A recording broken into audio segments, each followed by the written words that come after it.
And thank you, Scott. Scott touched on the great sense of humor that Mark had.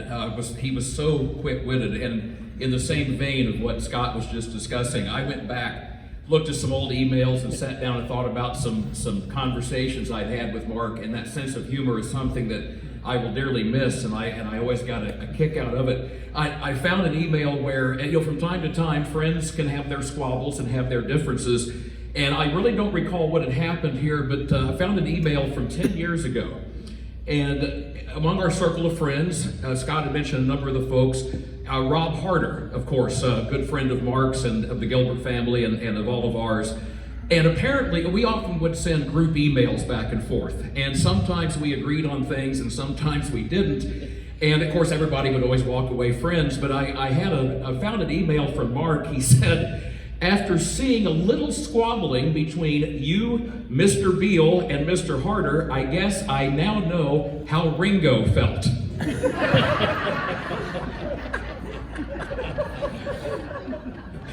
Mark and I used to discuss the political scene, and I grew up in a household that was probably more toward the conservative side of the ledger, and Mark would often look at things from the left side of the spectrum. So we would often email back and forth, and that's another thing I loved about Mark was you could really just dig down deep and have a really good sparring session and go back and forth and trade ideas. So one year at Christmas time, I love political memorabilia, and I had come across an old Lyndon Johnson campaign button from, I guess it would have been 1964, and the button said something to the effect of Society of Professionals, Scientists, and Engineers for Johnson.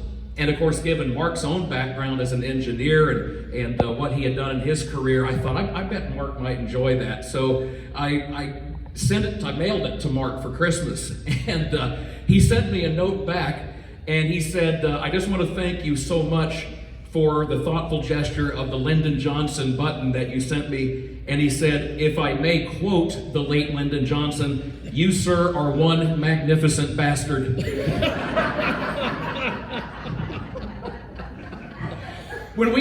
I'll wrap up with the fact that when we would have those political discussions, one thing I always cherished about Mark, he always wanted to make sure that it was understood. Look, we might come at things from different viewpoints, but it was so important to Mark to maintain friendship. And I will never forget how Mark would come. He and Brian would often come to my house at Christmas time, and that was something that I always enjoyed. When you live by yourself, you don't often get a lot of guests that come to the house, so I always looked forward to that, and I really cherish the snapshots that I have from those visits.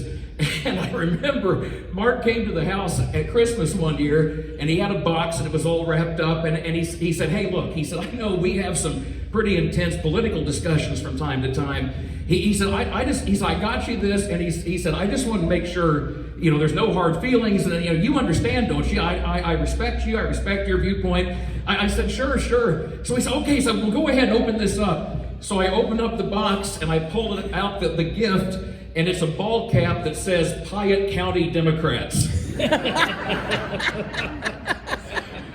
I will always appreciate the sense of humor that Mark could bring to any discussion, and he was one of those people that every time you walked away from a discussion with Mark, because of that sense of humor, you always felt better than you did when the discussion first began. I don't care what kind of day you were having, if you were down or whatever, you always knew that he could come with a line like that would always be a great pick-me-up. Now, as Scott referenced, we were very fortunate to know Mark, but there are a number of you in this room that knew Mark longer than we did, that had the pleasure of going to school with Mark here at Altamont. So at this time, I would like to ask Rick Afton and Dave Cornell to come forward. Gentlemen, if you would be so kind. These are two men who were in the band Cheech Wizard, correctly? Is that correct? Okay. Cheech Wizard. This was a band, Mark was in the band with you guys, correct? And was this during your high school days at Altamont? Yeah. Very, very good. Well, fellas, I appreciate you coming on up. Come on onto the stage. This is Dave Cornell. There is Rick Afton right behind him. So, fellas, I'll turn the mic over to you all and take it away.